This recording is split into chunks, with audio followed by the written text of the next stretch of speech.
Olá, seja muito bem-vindo. Sou o professor Paulo Lobão, da cadeira de Literatura. Estamos mais uma vez aqui dando sequência ao trabalho com o livro Antologia Poética do nosso querido poeta Carlos Drummond de Andrade. Então, aqui no nosso projeto FB Online ITA, você é o nosso convidado para esse mergulho, para essa imersão na obra do grande poeta brasileiro Carlos Drummond de Andrade. Bom, hoje, dando sequência ao trabalho com análise dos poemas que constituem cada parte do livro, hoje nós vamos falar da parte número 2. Observe que nós já colocamos aqui o título dessa parte número 2, Uma Província Esta, né? Lobão, o que é que nós iremos encontrar nestes poemas elencados, enumerados, nesta parte número 2 do livro Antologia Poética? Bom, nós encontraremos os poemas que tratam da reminiscência do poeta Drummond. E o que é essa reminiscência? A memória. Mas a memória relacionada ao lugar de origem, à terra natal, aos ambientes de Minas Gerais, visto que Drummond nasceu em Itabira, né? Itabira, uma cidade de Minas Gerais. Então, o poeta, ele mantém essa relação com Itabira. Mas preste bem atenção. Quando da escrita do poema, Drummond não estava em Itabira. Drummond já tinha saído de Itabira. Então, Itabira, para Drummond, será uma lembrança, né? Será aquela, né, imagem que está no passado, nesse tempo perdido, nesse baú de ossos, nesse arquivo pessoal que nós chamamos de memória. Então, a Itabira, o ambiente de Minas Gerais, ele será revisitado pelo poeta. Então, o poeta está no presente, no Rio, então ele mergulha, né, nesta Itabira das suas memórias, das suas reminiscências. Então, essa Itabira revisitada pelo poeta é a Itabira que está ali numa espécie de fotografia, congelada no tempo e que para revisitá-la ele precisa fazer esse mergulho, né? Esse processo de revisitação interior para trazer à tona, por meio da escrita poética, essa Itabira. Então, claro que os poemas irão tratar desses ambientes de Minas Gerais. Há vários poemas que irão percorrer aquilo que culturalmente, aquilo que tradicionalmente tem a ver com esse ambiente de Minas. E, claro, Itabira é o ponto de partida para toda essa revisitação. Então, a isotopia poética, essa temática recorrente, né, porque se constrói, veja bem, todo esse processo de temática recorrente se constrói nesse mergulho nos ambientes de Minas Gerais. Notadamente, nós colocamos aqui a terra natal de Drummond, que é Itabira. Então, Itabira é o ponto de partida para essa revisitação memorialística, para o mergulho nessas reminiscências que irão revelar, fundamentalmente, todo esse universo, né, do lirismo drummondiano e sua relação com essa terra de origem, com essa terra natal. Bom, o primeiro poema é um poema muito interessante, é um poema bastante comum nos vestibulares e um poema que seria uma boa aposta, né, para a gente poder ali trabalhar numa prova como a do ITA. Então a gente tem esse poema que se chama Cidadezinha Qualquer. Veja bem que já no título nós percebemos, né, esse sufixo, que esse sufixo ele pode, né, antever duas possibilidades de significação. Você pode ter o afetivo, o inha, né, cidadezinha qualquer, mas aí eu já tenho um probleminha aqui, né? Uma cidadezinha qualquer, esse cidadezinha, esse inha é o tamanho, né? Pode ser, mas o qualquer pode também atribuir a essa ideia do sufixo um tom de desprezo, um tom pejorativo, né? Um tom depreciativo. Então, uma cidadezinha traz embutida a ideia de pequeno, mas também pode trazer a ideia, efetivamente, de quê? de um tom depreciativo, um tom pejorativo. Então, eu já começo com essas duas, né, possibilidades, esses dois caminhos em torno da qual o poema vai gravitar, né? Então, o que é que o poeta vai nos oferecer? Qual é o retrato dessa cidadezinha que ele vai compor para o leitor, né? Que cidadezinha ele vai compor para o leitor? É uma cidadezinha pequena e, ao mesmo tempo, né, uma cidadezinha que vai ter um tom pejorativo na sua composição, na sua descrição. Então, vamos ver o que é que Drummond vai nos oferecer aqui. Então, ele coloca logo no primeiro verso, acompanha aí, ó, casas entre bananeiras. Então, isso já é importante. É importante por quê? Porque, como é uma cidadezinha, então eu já pressuponho pequena, no primeiro momento, então, casas entre bananeiras, o que é que eu vou imaginar? Que você tem mais bananeiras do que casas. Então, isso cria um espaçamento, um distanciamento, né, entre as casas, porque elas estão entre bananeiras. Não são bananeiras entre casas.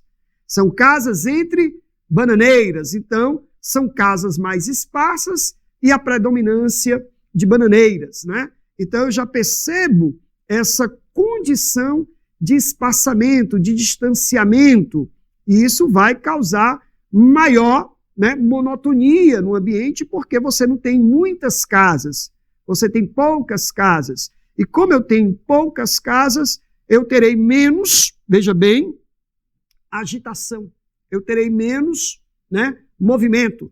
Então isso já começa a contribuir para um tom de quê? De monotonia, de ausência de movimento, né? Então veja bem, que é típico essa ausência de movimento, essa ausência de agitação, isso é típico de uma cidadezinha. Então eu vou combinando as palavras e elas vão me revelando os sentidos, compondo esse corpo textual. Então veja que eu tenho mulheres entre laranjeiras, né? E aqui uma pista curiosa, né? A ideia aqui é efetivamente destacar a ideia do casamento, né? Porque a laranjeira, a flor de laranjeira, era uma flor bastante usada na composição dos buquês de casamento, né? Então as mulheres entre laranjeiras, mulheres que ali que viviam, que ali estavam, eram mulheres que, né, se destinavam à vida doméstica, à domesticidade da vida feminina, educadas para o casamento, porque nas cidadezinhas pequenas do interior, né, desse Brasil, de Minas, as mulheres eram educadas, né, conduzidas, preparadas para as laranjeiras, para o casamento, né? Então, a possível referência a esse detalhe, né?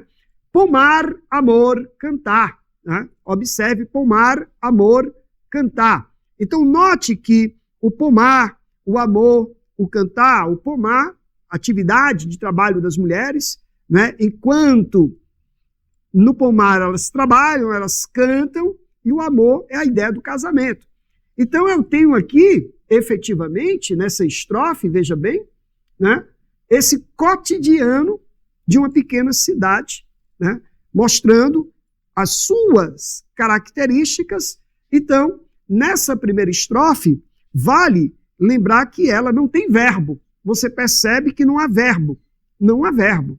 Então, a ausência de verbo, porque os verbos de ação, eles constroem dinamicidade, mas eu estou falando de uma cidade pequena, em que não há essa ação, né? É uma cidade marcada pela monotonia. Então, a ausência de verbos, veja bem, a ausência de verbos confere um tom de monotonia. O que caracteriza, veja bem, o que caracteriza as pequenas cidades, como esta, que é uma cidadezinha qualquer, como outra, né, perdida aí no interior desse estado de Minas Gerais. Então, a ausência de verbos confere um tom de monotonia, né? Tanto que você percebe, ó, casas entre bananeiras, essas casas espaçadas, né? Mulheres entre laranjeiras educadas para o casamento, para aquela, né, aquela aquele destino, o destino das mulheres, pomar, amor, cantar, as atividades relacionadas, né, à atividade feminina. E aí, na segunda estrofe, nós somos surpreendidos pela presença do verbo, o verbo ir. Mas veja bem, um homem vai, a ideia de movimento, mas ele vai devagar, né? Então ele vai, mas aí o advérbio devagar freia, né, esse ir. Então cria uma ideia de quê? Veja, cria uma ideia, novamente, de monotonia. Porque ele diz, o homem vai, aí você cria a expectativa, devagar. Então o devagar vai frear essa ideia de movimento, o que caracteriza, reforça a ideia da monotonia. Você está percebendo? Você está entendendo, meu amigo? Né? Então vem comigo, né? Mergulhe aqui que a gente está decifrando esses códigos linguísticos. E aí ele repete, um cachorro vai devagar. Né? Então o homem vai devagar, o cachorro vai devagar. Ele começa a colocar homem e animal dentro do mesmo status. Esse status da monotonia, que significa dizer que os animais, assim como os homens, assimilam essa monotonia. Então não há, né, agitação. Até os animais, né, eles assimilam essa monotonia. Então tudo é monótono. Por quê? Porque é uma cidadezinha. Né?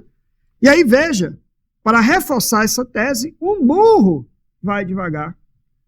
Então, o uso aqui do paralelismo sintático, professor? Sim, porque você tem a mesma estrutura sintática que se repete, né? Como se fosse ali, né, uma espécie de ladainha, de repetição, né, que vai reforçando a ideia da monotonia. Então ele repete a mesma estrutura sintática e essa repetição ela é monótona.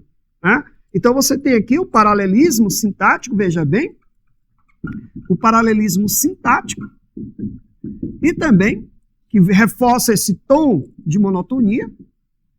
Por quê? Porque é a repetição da mesma estrutura, tom de monotonia, né? De ausência de agitação.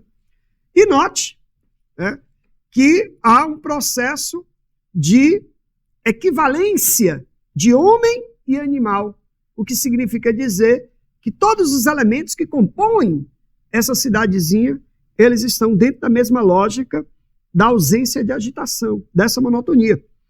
E aí ele diz, devagar as janelas olham.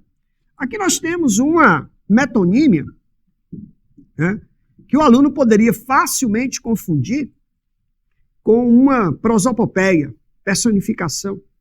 Mas quando eu digo, né, devagar as janelas olham, porque eu estou falando de uma cidadezinha qualquer, e nas cidadezinhas, né, quaisquer, o que é muito comum? As pessoas, elas ficam ali, à janela, observando o movimento da cidade, à espera de alguma coisa que venha a ser uma novidade, né? Então, observe que diz, devagar as janelas olham, mas na verdade são as pessoas que ficam à janela, isso é um costume no interior, então as pessoas ficam ali à janela, à espera de que aconteça alguma coisa que quebre aquela monotonia, não é verdade? Então ele cria ali essa imagem muito particular, né? Muito típica, muito característica de uma pequena cidade. Esse comportamento, né? Eu me lembro do livro Senhora, né? Quando a mãe da personagem Aurélia manda a filha ir à janela para arranjar um pretendente, né? Que era um costume ficar à janela para arranjar um pretendente. E aí, você já ficou à janela para arranjar um pretendente? Não, né? Hoje não. Muito bem. Então, veja, devagar as janelas olham, uma metonímia, né? Para se referir às pessoas que ficam à janela no interior, nas pequenas cidades, para ver se alguma coisa acontece para quebrar aquela monotonia. E aí, como num grito, o poeta, porque até então ele está distante, observando tudo aquilo, descrevendo, observe. Você está entendendo? Ele está descrevendo aquele ambiente monótono. E diante daquele daquela monotonia, ele se insurge, vai para o poema e diz: eita vida besta, meu Deus. Né? Ele se insurge, ele se irrita, né? O poeta se irrita. Irrita-se com a monotonia. Então, o que é que ele faz? Ele faz uma intervenção no texto, ele sai da posição em que ele se encontrava, descrevendo esse ambiente, né? E se insurge de maneira interventiva no poema, de maneira interventiva, olhe bem, você estava aí observando, olhando, né? Claro, para o poema. Então, de uma maneira interventiva, ele se insurge, né? E é como se ele tivesse um grito, né? De chateação, de irritação com toda essa monotonia das pequenas cidades. Então, é um poema interessante para você desenvolver ali uma boa questão na prova e certamente, caso esse poema venha aparecer na prova, você não terá dúvida, você dará conta, eu não tenho dúvida. Ok? Então vamos na sequência de mais um poema? Vamos lá. Bom, na sequência aqui, colocamos o poema, que é o poema-chave desse bloco, que é o poema Confidência do Itabirano, considerando que Confidência vai, né, projetar esse poema para o campo do discurso pessoal, né? Um discurso em tom autobiográfico, considerando que Drummond nasceu em Itabira, né? Então, a Confidência do Itabirã me passa a ideia de uma maneira muito clara, que é um texto confessional, em que o poeta vai me revelar efetivamente essa ligação, né, com a sua terra natal, a sua terra de origem, que é Itabira. Então, o que é que ele vai, né, me oferecer? Mas antes de qualquer, né, consideração sobre o poema, é importante que eu compreenda que Drummond não está mais em Itabira. Drummond, né, ele é um funcionário público, ele faz esse poema quando não se encontra mais em Itabira. Itabira é um mergulho que ele faz na memória, resgata, revisita, né, esta Itabira que está nas suas lembranças, para nos dizer algo muito importante. Como Itabira constrói para Drummond, ou é parte da sua gênese poética.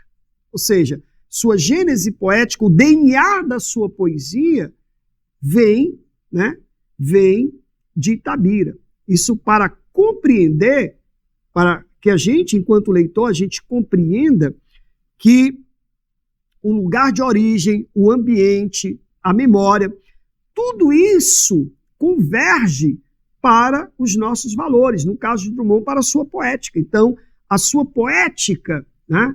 A sua poética, que é esse hábito de sofrer, como ele diz muito bem, né?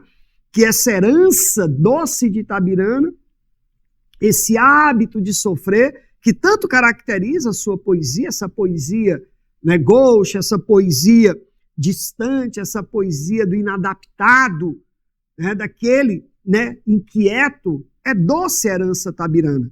Então aí está uma pista muito relevante. Como a comunidade, a minha comunidade, ela contribui, né, para a minha identidade. E no caso aqui, para a identidade poética de Drummond, né, porque tudo isso que ele escreve, que esse hábito da sua poética, essa poética do inadaptado, do sujeito que está em conflito com o mundo, é uma doce herança itabirana. Então, eu não tenho dúvida que o poema vai mostrar, né, essa tensão desse eu no presente, funcionário público, mas que revisita essa Itabira das suas reminiscências para nos informar, enquanto leitores, que toda essa poética é uma doce herança itabirana. E aí eu vou concluir que no DNA da poesia de Drummond nós temos essa, né, essa condição que o poeta assume de que tudo isso é doce herança itabirana. Então o poeta vai nos dizer aqui, ó, alguns anos vivi em Itabira, mas aí ele faz em seguida um destaque, principalmente nasci em Itabira, né? Então esse principalmente tem um peso de extrema importância, porque uma coisa é uma experiência de morar, outra coisa é nascer. Então a ideia do nascer é que vai efetivamente contribuir para uma herança que desaguará na sua produção poética, né? Principalmente nasci em Itabira. Olha só o destaque que o advérbio, vai conferir ao poema. Principalmente, é um destaque, né? E é aí que está justamente todo o ajuste do poema. Porque é nesse nascer que eu carrego essa herança. Porque a herança não vem do viver, a herança vem desse nascer. Por quê? Porque é isso que vai influenciar, né? Por isso que sou triste. É porque eu nasci em Itabira. Por isso sou triste, né? Então essa tristeza, essa coisa gauche, inadaptada, né? Esse sujeito em conflito, é porque eu nasci em Itabira, né? É por isso que eu sou orgulhoso, porque isso vem também de Itabira, porque o povo de Itabira é um povo orgulhoso. Por isso que eu sou de ferro, resiliente, porque Itabira é uma cidade conhecida pela sua riqueza, né? de ferro, é a cidade do ferro. Então, esse ferro que eu trago na alma, né? Essa resiliência que eu trago, essa tristeza que eu trago, esse orgulho que eu trago, é doce herança de Itabira. Porque eu não só vivi em Itabira, eu nasci em Itabira. Você está entendendo? Você pegou ali o mote, né, do direcionamento, da compreensão do poema? Então ele vai dizendo 90% de ferro nas calçadas, né? Justamente para dizer que Itabira é uma cidade rica neste mineral. Então eu vou compreender que a mineralidade poética de Drummond vem da sua mineiridade itabirana. Olha que maravilha! A mineralidade de Itabira e a mineiridade da poética de Drummond.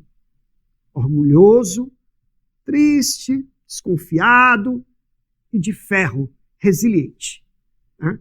Então, eu vou conseguindo compreender que aí está a explicação para esse hábito de tanto sofrer, essa doce herança itabirana.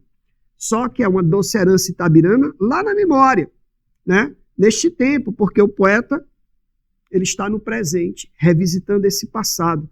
Por isso que ele diz assim, que a gente não colocou aqui por conta do nosso tempo, a vontade de amar que me paralisa o trabalho vem de Itabira, né? Essa vontade de amar que me paralisa o trabalho são aqueles momentos de interrupção que o poeta revisita Itabira, né? Então, veja, 90% de ferro nas calçadas, 80% de ferro nas almas. Por isso que eu sou orgulhoso, né? Por isso que eu sou resiliente, de ferro. Em vários poemas, Drummond mostra esse aspecto da resiliência. A gente não pode perder de vista isso, hein? Bom, e aí no outro lado aqui, acompanha o nosso, né, os versos, e o hábito de sofrer que tanto me diverte, né? Esse hábito de sofrer, aí eu posso entender como essa poesia que tanto trata do conflito, do inadaptado, da frustração. Então tudo isso vem de Itabira. Então como, né, a origem do poeta, ela contribui para a sua genética poética, né? Para a sua produção literária. Então, eu vou concluindo que o poeta confidencia para mim, confidencia para o leitor, que a sua poética ela é resultado, né, de muitos elementos constitutivos da sua origem. Então, eu não tenho dúvida, né?